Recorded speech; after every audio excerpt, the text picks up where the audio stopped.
So with today being Thanksgiving Eve, this is one of our busiest nights for probably second to New Year's Eve. A lot of people coming into town, they haven't seen friends and family from previous year, from the previous year. Just to throw a couple statistics at you, last Thanksgiving Eve, there were about 92 fatals in the U.S. across the country that occurred on Thanksgiving Eve. 30% of those were alcohol related. So we know that drinking and driving is still a problem. Overall, if you look at the Thanksgiving weekend, go back to between 2019 and last year, there were 868 fatalities, nearly 900 fatalities, all related to alcohol involvement over the past, like I said, since 2019. So it's important that people are aware that there still is a concern for drinking and driving out there. We've come a long way between education and enforcement, but it boils down to three simple words, and we say this time and time again: have a plan. If you know you're going to be attending a party, make sure that you have, whether it's a designated driver. In the old days, we used to say, have a phone number handy for a cab company. Those are pretty much things of the past, especially around here. But between the various ride services, such as Uber, there's ride services available 24 hours a day. So there's really no excuse for people to be drinking and driving.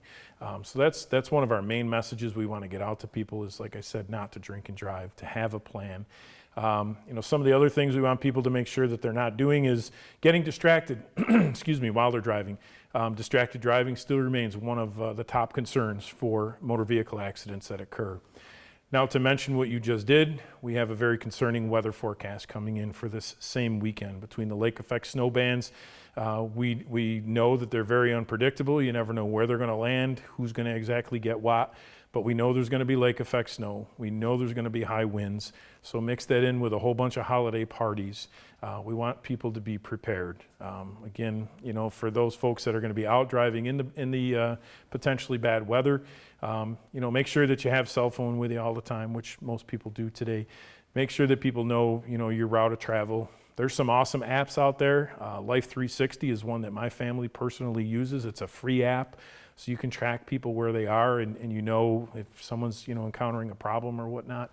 But pay attention to the weather. If you don't have to travel, please don't. Hopefully everyone's getting to their destinations today, and hopefully no one has to head back to their home base until after the bad weather moves through. So there's all the things we're talking about here, most of them boil down to common sense things, So again, just want to make sure that people have a very joyous and great Thanksgiving week and weekend. And at the same time, we want everyone to be safe. And law enforcement will be out there, whether it's the sheriff's office, the state police, the local city, town, or village police departments. Keeping our roadways free and clear of drunk drivers is a top priority for us. Someone wants to drink, that's their business, but if someone's going to drink and drive, that becomes our business, and it's a business we take very seriously, that we won't allow that, we're not going to allow alcohol-related, offenders to ruin the holiday for others.